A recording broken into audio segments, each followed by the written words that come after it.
Hi, everyone. Welcome back to You Are Here. I'm Danny, and this is a podcast all about growing up and figuring life out together. And today I'm talking about something that I'm so excited about. And it's all about fashion and modesty and how those two things work in my life, but also observations that I've made about just the scape that I'm in, which is, the church, Christianity, all those different things. But also holding in balance that I love fashion. I love that world that can oftentimes feel very vain and void of meaning. So we're going to be talking about all those things today, and I'm really excited and very passionate about this topic, and I hope you have fun.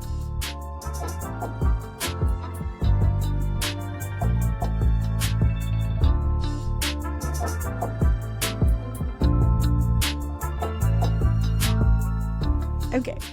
All right. So let's get into it. I want to start with just talking about this new season. We're, in spring right now. It's going to be summer. And I feel like this conversation always comes up of like, well, what's appropriate, whatever, or what are we wearing? All those different things. So I just want to talk about what's on my radar for spring trends really quick. Firstly, I have discovered Depop, which I know has been around forever.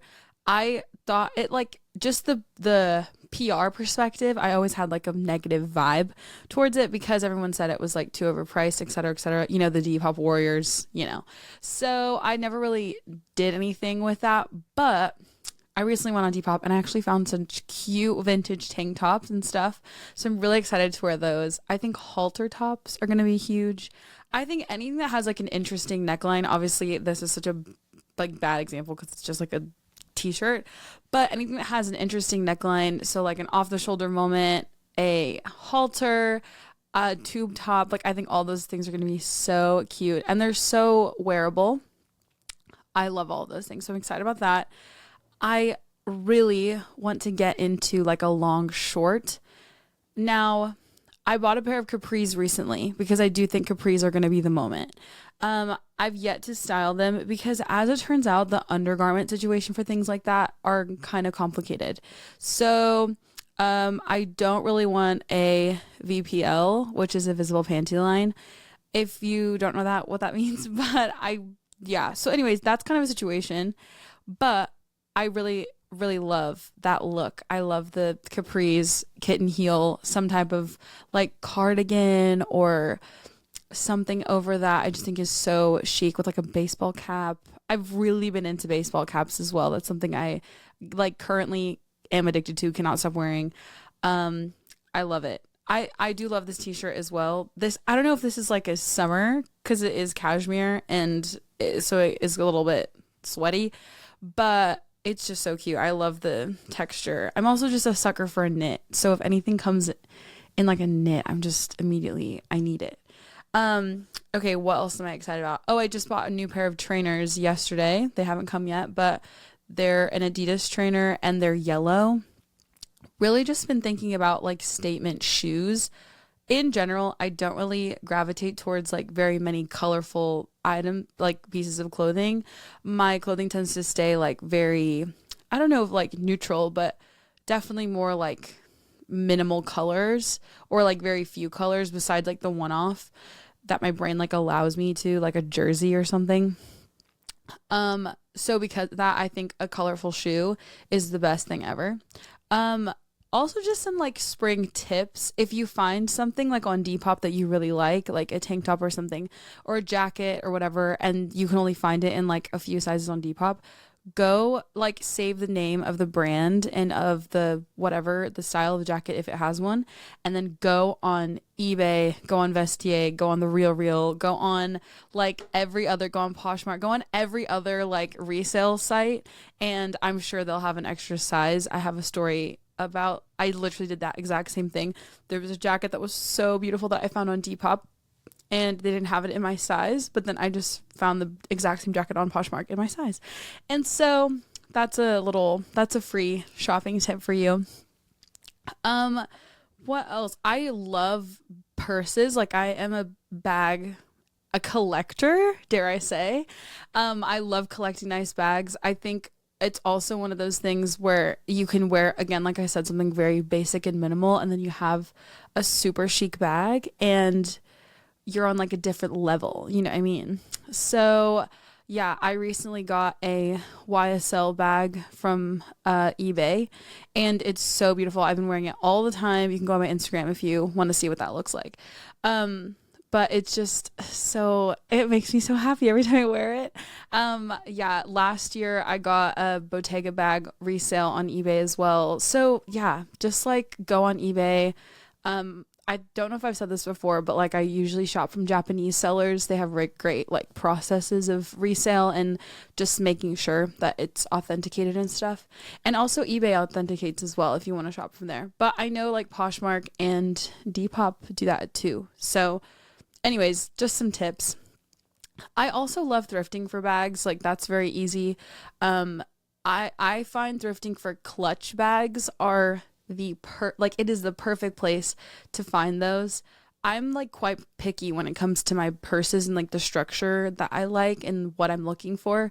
And I feel like the larger the bags get on thrift stores, unless you're like at a nice one that has, you know, a lot of variety and stuff, they can get kind of complicated. But the clutch bags are always so cute. I find so many, and they're so practical, especially for like spring, summer, when you don't really want to fuss around with like a massive bag. They're so cute, and like to just put it under your arm is like just chic. I love. I am also trying to wear my hair curly this spring, summer. This is my curly hair.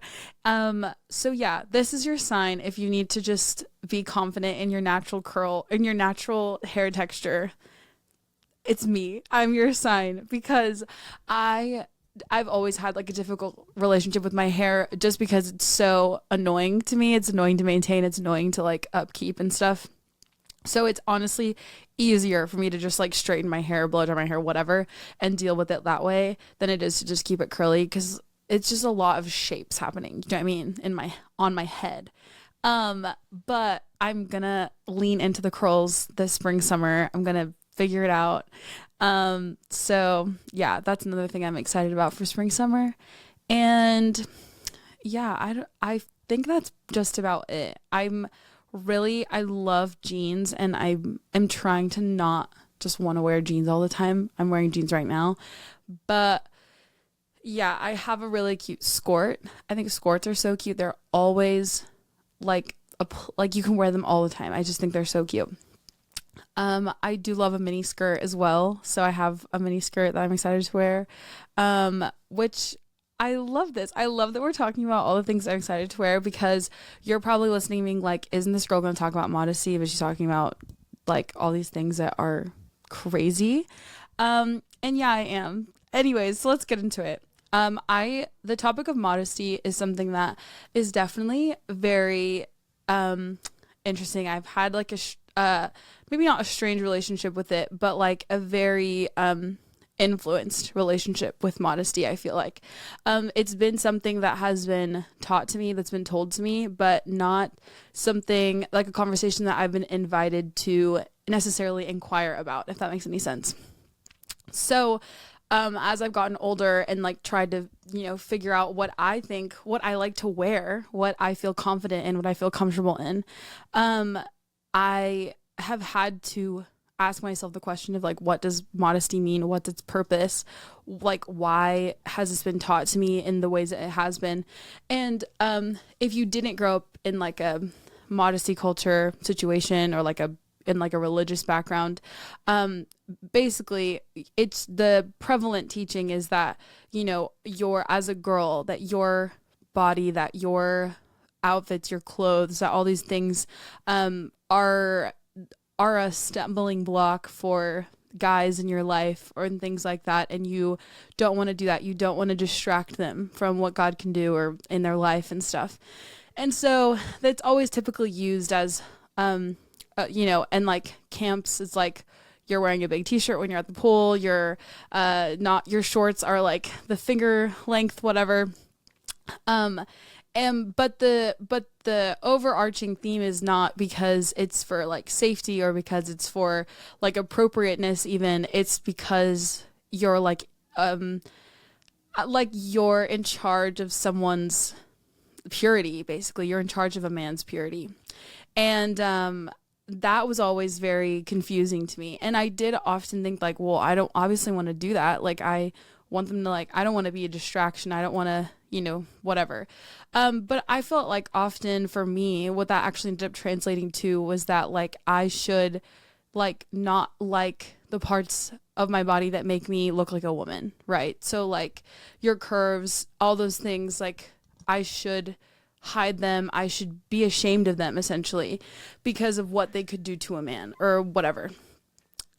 Which besides like the insanely creepy and wild way that we are teaching girls to like sexualize themselves, that is crazy.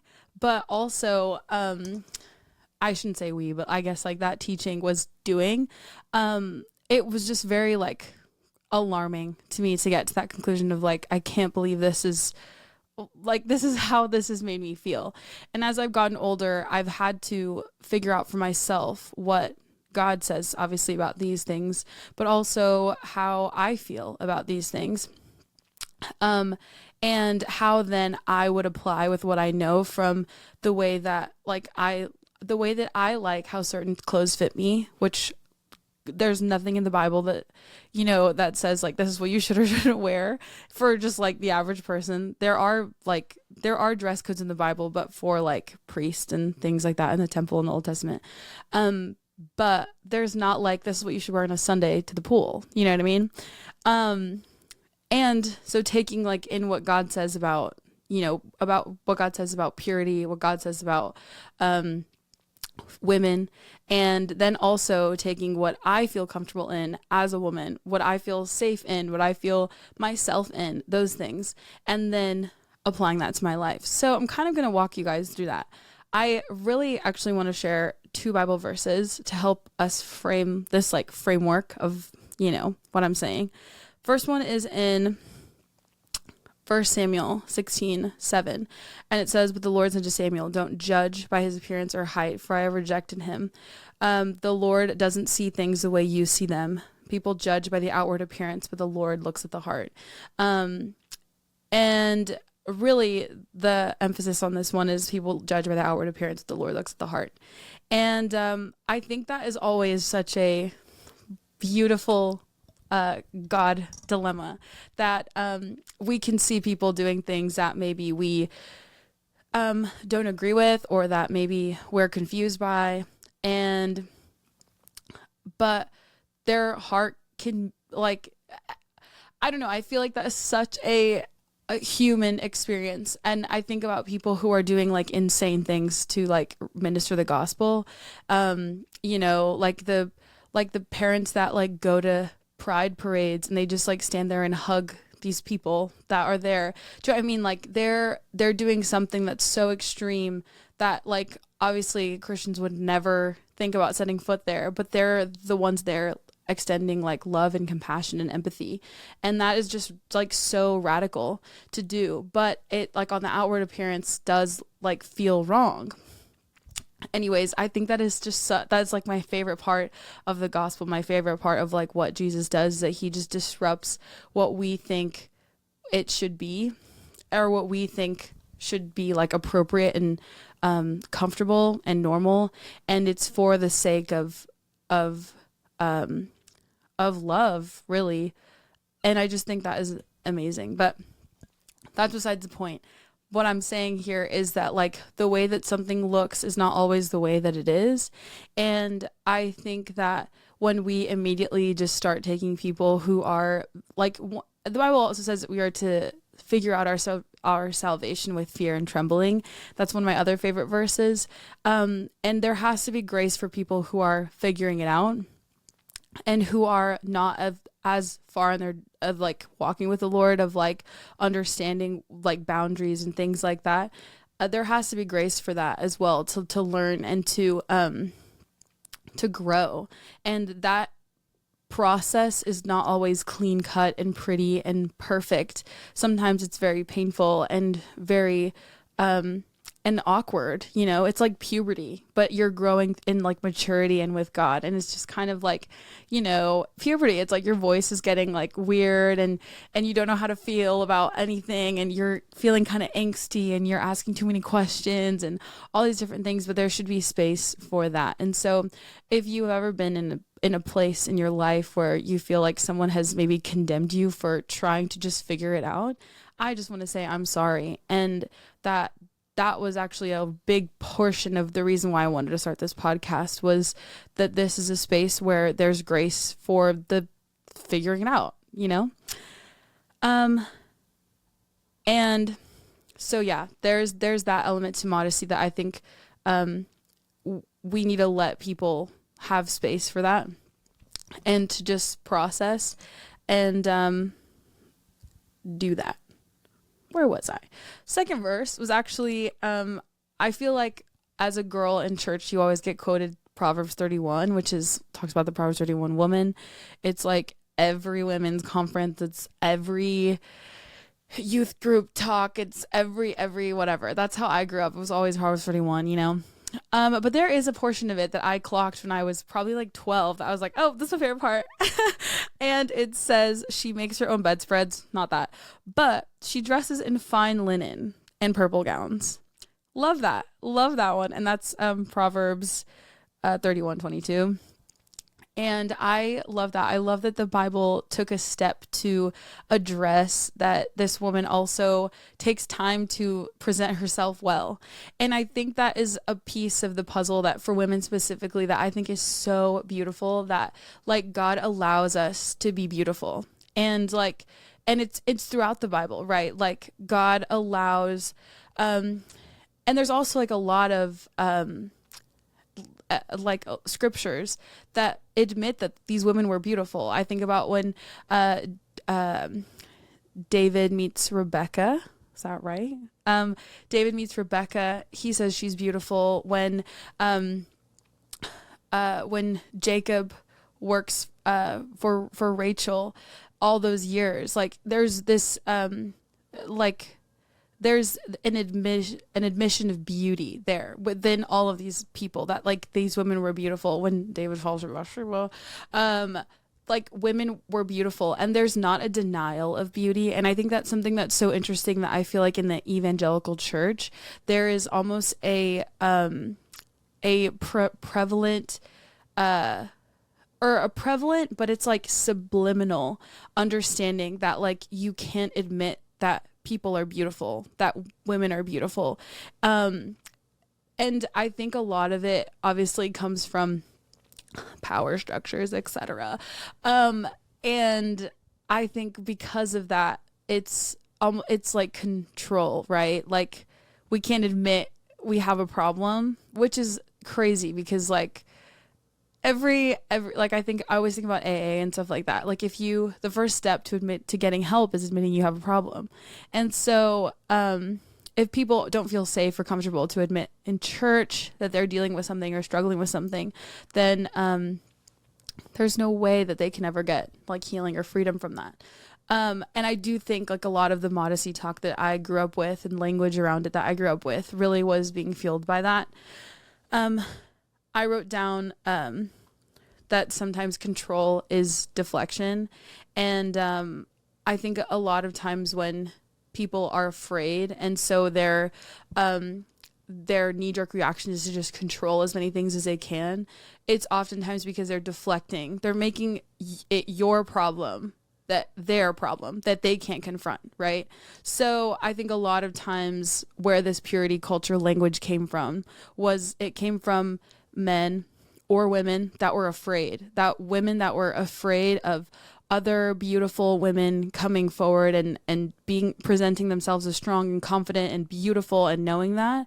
I think it came from that fear, and I think it came from men being fearful that these girls couldn't know that they can't be beautiful because they know that the men know that they're beautiful, and that's going to be a problem too, right? And so I think it came from so much fear that they would then, control. And, maybe there is some element of protection, some element of, again, more fear though, of being harmed, of being, all those things.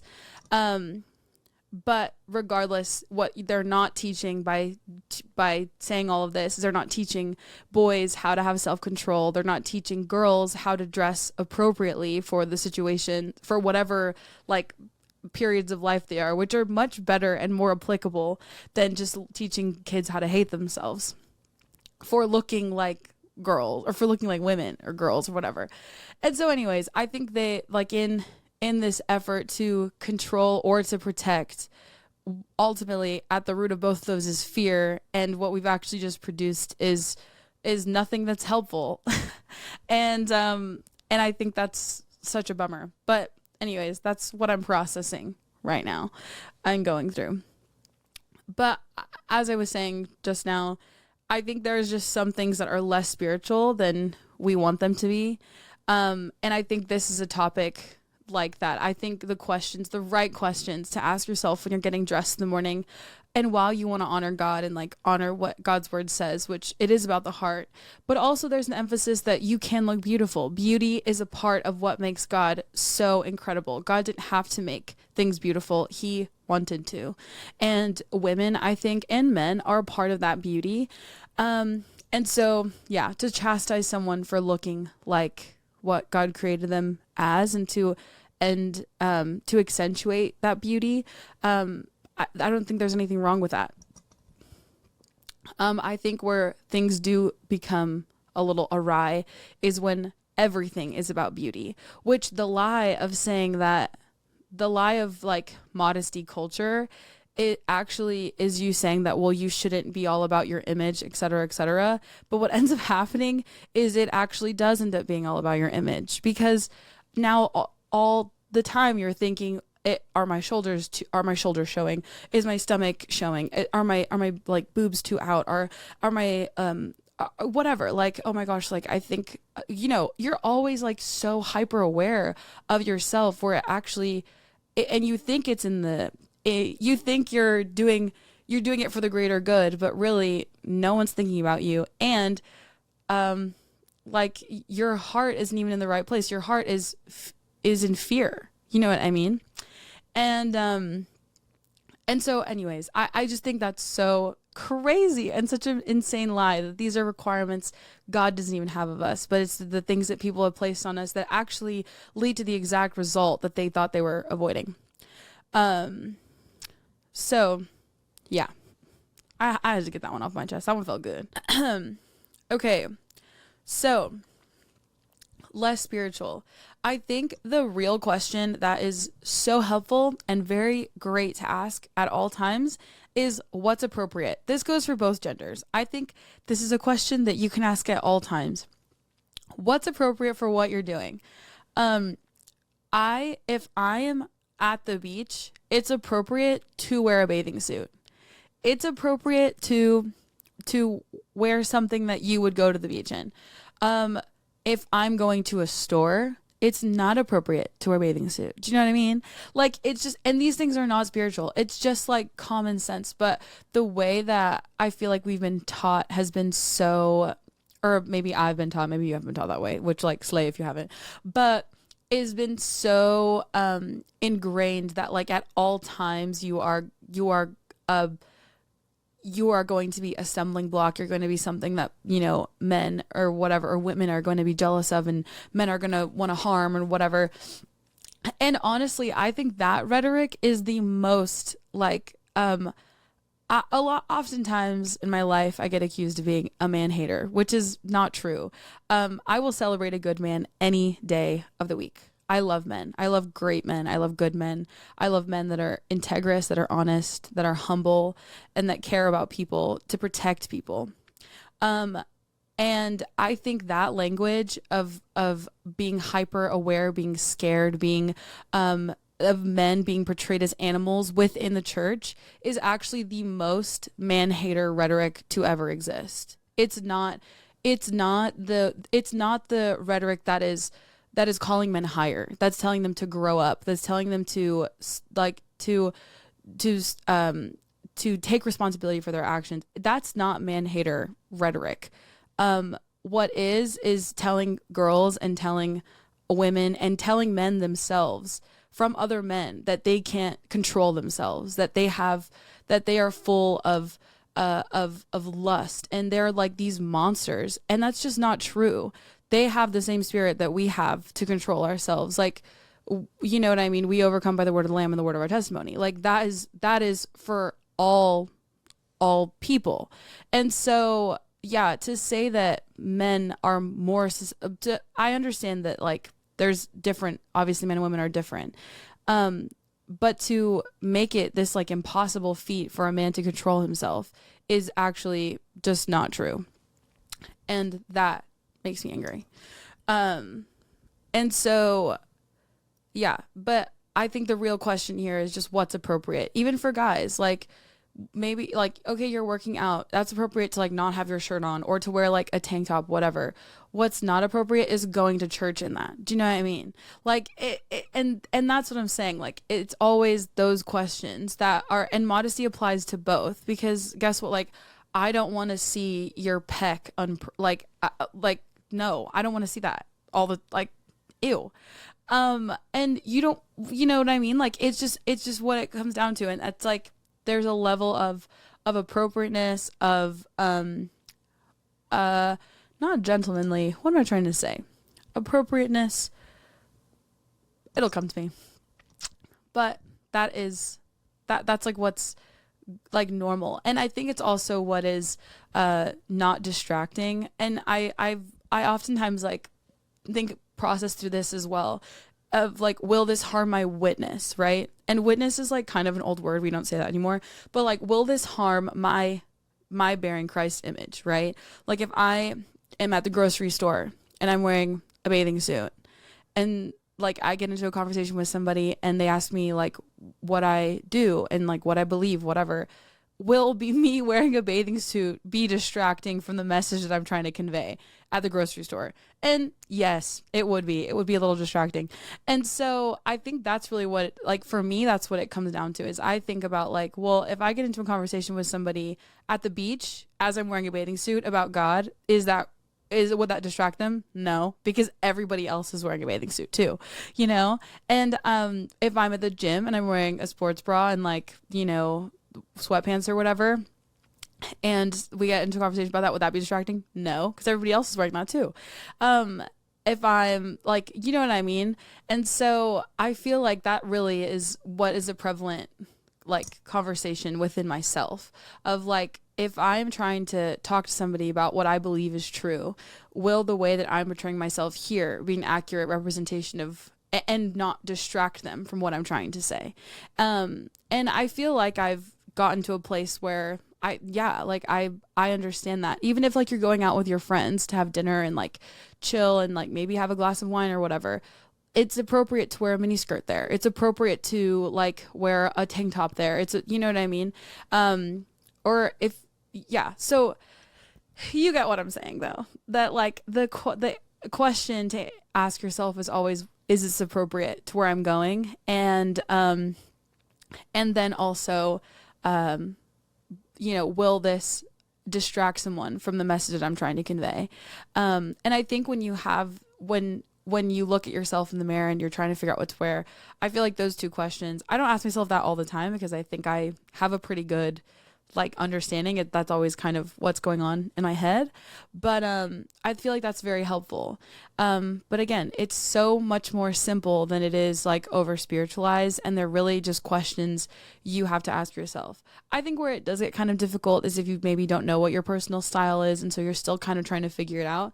That's totally fair. I still think though that within your within the confines of your learnings and discovering, you can still answer those questions accurately, and it'll be great, and you'll look great too. I think the other element as well that like modesty culture teaches this out of you, which I think is also very fascinating, is that you, to be confident is not any part of this conversation.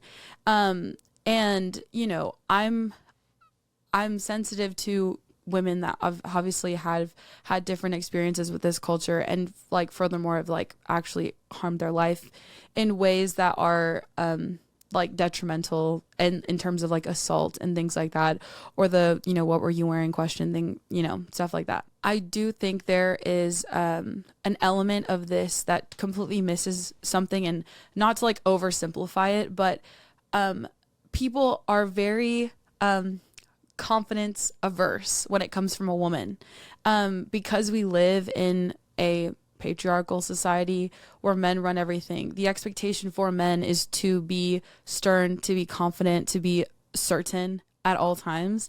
And when you get that same energy from a woman, it's taken a little bit differently. And I think that when a big part of a woman's identity, as it even says in Proverbs 31, or that she dresses herself in fine linen and wears purple. Purple has always been associated with royalty, with expense as well historically, because that pigment was so expensive to make because it requires so many other colors. And so this woman is not only dressing herself in quality, but also with confidence, is the way that I interpret that verse. And she's dressing herself with something that sets her apart from other people. And I think like there's a piece of that that is, we are ambassadors of the kingdom of God. So that's what we dress ourselves in every day. And that responsibility that we choose to take because of what we believe to be true and what is true. However, there is another element of that where you can't wear purple, you can't wear a color that is associated with royalty and like have your shoulders down and like be timid and be afraid and be quiet. You know what I mean? That those things, they represent confidence, I think. And how this woman was handling if you read all of Proverbs 31, which it truly is beautiful, you should absolutely go read it. But I also love that verse is actually towards the end of the chapter, because it really does show you how this woman was viewing herself. And I think that the fact that it was at the bottom, for me, also represents it being a foundation of what she was doing everything on, and how she wasn't afraid to not just portray herself as beautiful, as royal, as noble, but she also was portraying herself as something. She was wearing things of quality, and I just think that is incredible. And I think that's beautiful that God included that in the Bible. And I think that's just been looked over for so many years. And I think a confident woman is very hard to miss, and is very hard to ignore. And it's very hard to address if you know, and again, I'm trying to be sensitive. I'm not saying that like anything happened. I don't know. I'm trying to be sensitive to that, but I am saying that I think a piece of the modesty conversation that has always been missing is confidence. And I do think God even acknowledges that clothing can bring that to you, and that is an element of that. And so much of, like I mentioned earlier, of the Old Testament wouldn't have included clothing specifics if it didn't matter. And at the end of the day, it does matter, because it is the way that we present ourselves. And God knew that. And so anyways, I think wear things that make you feel confident. Ask yourself what's appropriate. Ask yourself, will this distract someone from the message I'm trying to convey? And I think those are just such great questions to ask that will help you not just find your style, but also just help you have a holistic perspective of modesty and truly what I believe, and I think what's helped in my life function within the Word of God, but also the things that I love, like clothes. Okay, cool. So we got some questions from you guys on Instagram. We did a little question box, which I think we're going to do a lot more as well. So follow us on youarehere.pod on Instagram. And yeah, we heard from you, and here are some of those questions, which I'm so excited to talk about. First one is, how can I cultivate a heart of modesty? I think a heart of modesty is actually truly where like a pure heart comes from. You know, the Bible says that from the abundance of the heart, the mouth speaks. And I think ultimately a very easy way to figure out if you are living modest is actually to hear your speech, right? I think we immediately like tunnel vision, pigeonhole modesty as like, what are you wearing? Don't wear a tank top. But it's actually like it's your whole person. And I think, check your speech. If you're being like negative to yourself, if you're being negative to others, if you have no hope, if you are getting dressed with the motivation of manipulating or like anything like that, or trying to get what you want, things like that. And I feel like you feel that. Like those are things where people that say like I don't know. I feel like you know what you're doing, and only you know you. So I'm not here to tell you like this is what you're doing. I'm here to tell you, like, ask yourself, why are you doing these things? And to learn yourself, learn if you found yourself in patterns, to learn yourself out of them, and to learn something and get a new pattern and find the healthy way to do what you're doing. But yeah, I think modesty has to do with your whole person. It doesn't just have to do with your closet. So yeah, I would say you cultivate that heart by checking your speech first, and then looking at your closet, looking inward, and then applying it outward to what health looks like now with your new information. Okay, second question. What should modesty look like in the summer? I think it should look the same as it looks in the winter. Ask yourself what your motivations are. Ask yourself what's appropriate. Ask yourself, is this going to distract people from my message? I think that's really what it, and that's, again, these are questions that work throughout the year. In terms of fashion, I think modesty, I think, again, it really is just what's appropriate, right? Like if you're going to go to a place with like a lot of children and a lot of families, maybe leave the low cut top and the booty shorts at home. Do you know what I mean? But if you're going to go hang out with your friends for dinner, yeah, wear the low cut top, wear whatever. I think there are like general fashion rules that I like to follow just because I like fashion, and I think like if you want to bring balance to an outfit, this is me talking about fashion. I think a great recipe is if you want to look very chic, very put together and balanced. If you're showing your legs, don't show your arms / chest.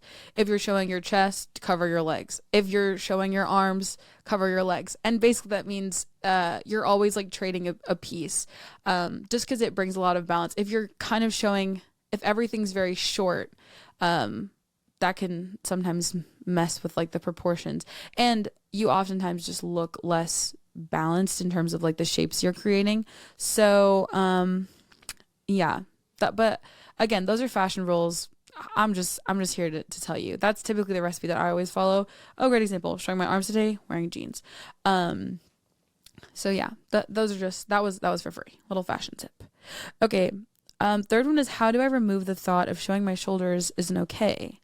I think number one, people aren't thinking about your shoulders, which is like so funny. When I realize that people don't think about me as often as I think they do, or as often as I want them to, that really felt awesome.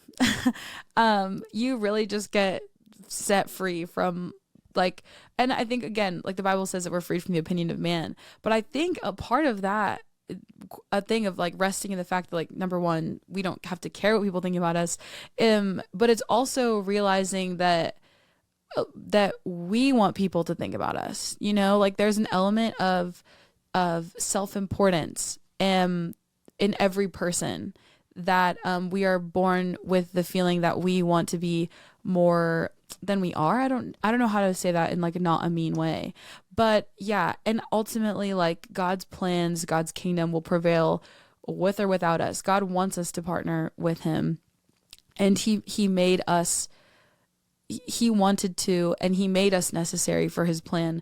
But that doesn't mean that us not participating or will stop it.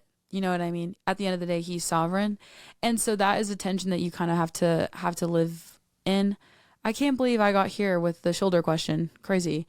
But yeah, and I do think though the shoulder thing, people just aren't thinking about you as often as you think they are. If it's an insecurity, I think honestly, I think exposure therapy is so helpful. Which exposure therapy, all that it is like you just doing something that makes you uncomfortable and doing it. And I'm not saying that that's like for everyone, and maybe it's like very sensitive. Okay, like that's fine. But for me, I think when I was really insecure about my arms because stupid. And last summer I was like, why the heck am I insecure about my arms? That's insane. We all have arms, and like I bet nobody's thinking about them. And hey, guess what? Showed my arms last summer and nobody mentioned anything to me about them. Nobody said, "Oh, like your arms are like chubby, or your arms like make you look weird," or no. No one's ever made any nary a comment of my arms because nobody cares. And so I think that's also great when you remove that element. And I think a lot of the times when we have insecurities about our when we like are very self-focused, it really is just you thinking that you're more than you are. And like you're making a lot more of yourself. And I think it's a very strange thing because you're thinking it's like an insecurity and you're thinking like, but you feel so bad about yourself and like, how can this be pride? But at the end of the day, yeah, that's what it is, because you think people actually care about what you look like. And like, nobody cares about your body. Nobody cares about you more than you. And because everybody else is thinking about themselves. So when you realize that, I think you just kind of get free. So I don't know if that's what isn't to you. I don't know if that's what's not okay about showing your shoulders. But show your shoulders, girl. Get an off the shoulder top, get a tube top, get a tank top. You're going to be fine. Or guy. Just saying. Where do you shop for modest clothes? Again, I wouldn't say that my entire outfit my entire closet is very modest. I mean, you can go on my Instagram and see like, I guess how I classify modesty in my own life. I don't know. I shop like in a lot of places. I do shop vintage a lot. I Depop all the time. Yeah, for me, I really am. I place a lot of emphasis on quality, like Proverbs 31. I love a good fine linen moment. I love leather. I love suede. I love vintage denim. And so I think I don't shop first thinking like, let me find modest clothes.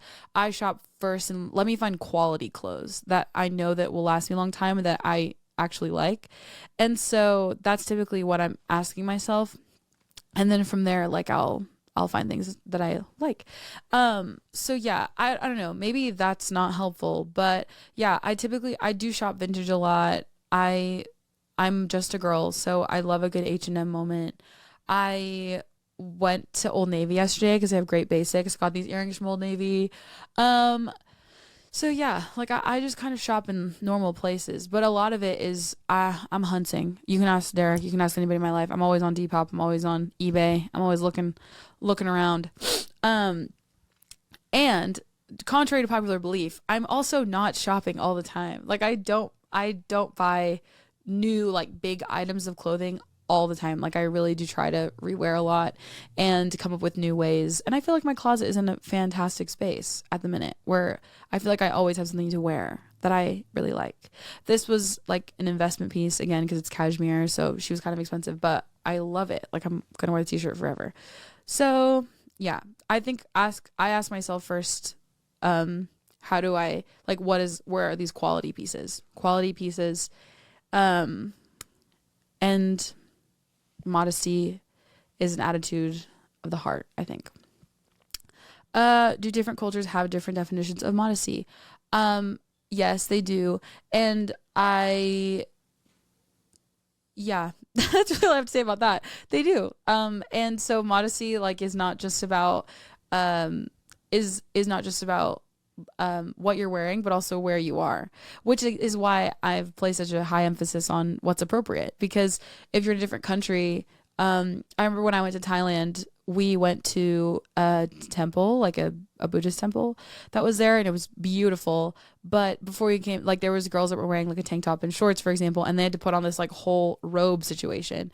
But for me, I was wearing like leggings and like a t-shirt, but because my like a majority of my body was covered, I was fine. But like even still, if I was in a Muslim country, even my pants being so tight would have been against their modesty standards. So, you know, there's elements of appropriateness that differ from culture to culture, which is why I think it's again such a better question to ask yourself, because you're not just learning like, oh, I'm going to learn what's appropriate in Texas. No, like asking yourself what's appropriate and alt at all times is a better question that applies for so much more of your life than just one place, one church, one job, one whatever. So yeah, just asking yourself what's appropriate is so great.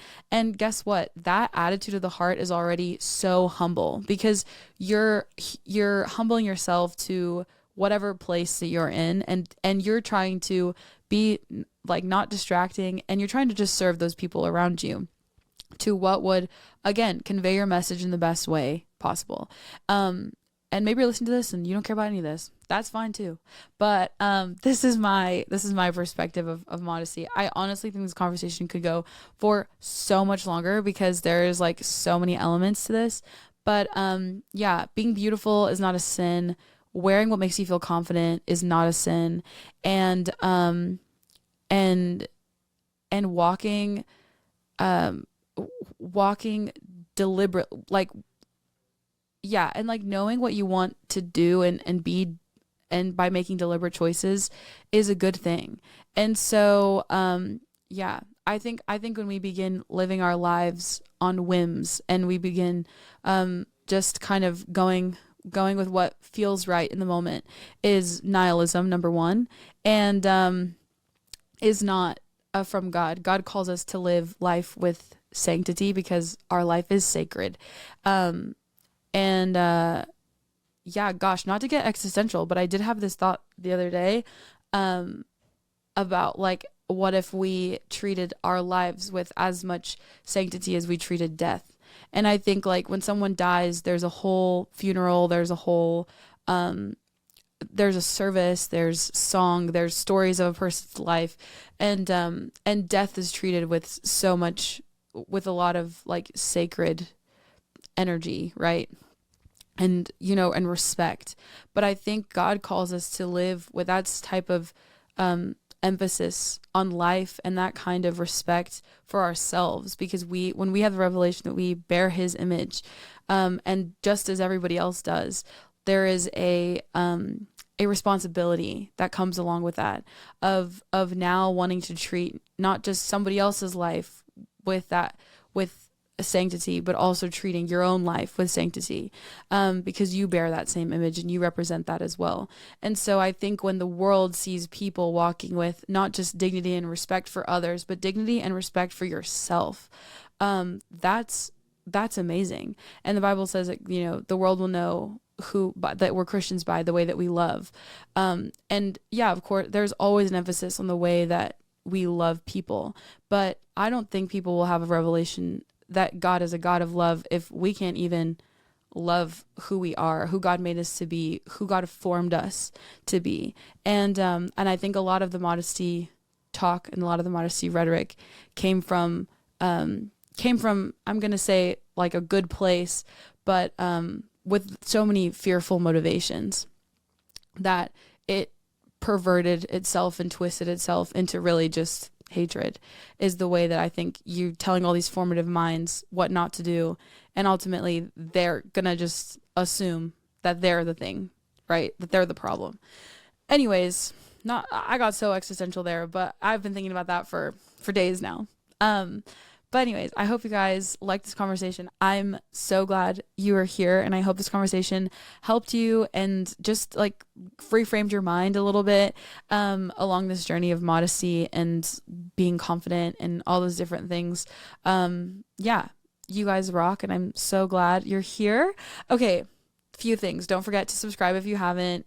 Share this podcast, by the way. If you think this conversation is helpful, if it'll help somebody, maybe it's your mom. Oh, happy Mother's Day, by the way. It's your grandma. Maybe it's somebody like an older in your life that needs to kind of, come into this century. Send this to them, or it's a friend that is going through something difficult. Send this to them. I'm sure something in here will help them. And subscribe to the podcast. Leave a comment. Please let us know what you think about this conversation. Your thoughts about it. If you disagree with me, let me know.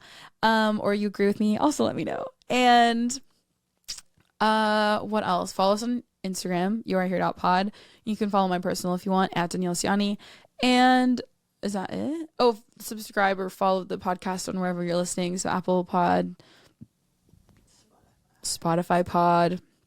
I had a coffee, guys, and I'm feeling it. In my veins, I'm like shaking. Yeah, I think that's it, right? Okay, Slay. Oh, I love you guys. Be fabulous. You're gonna look great this spring, summer. Mwah.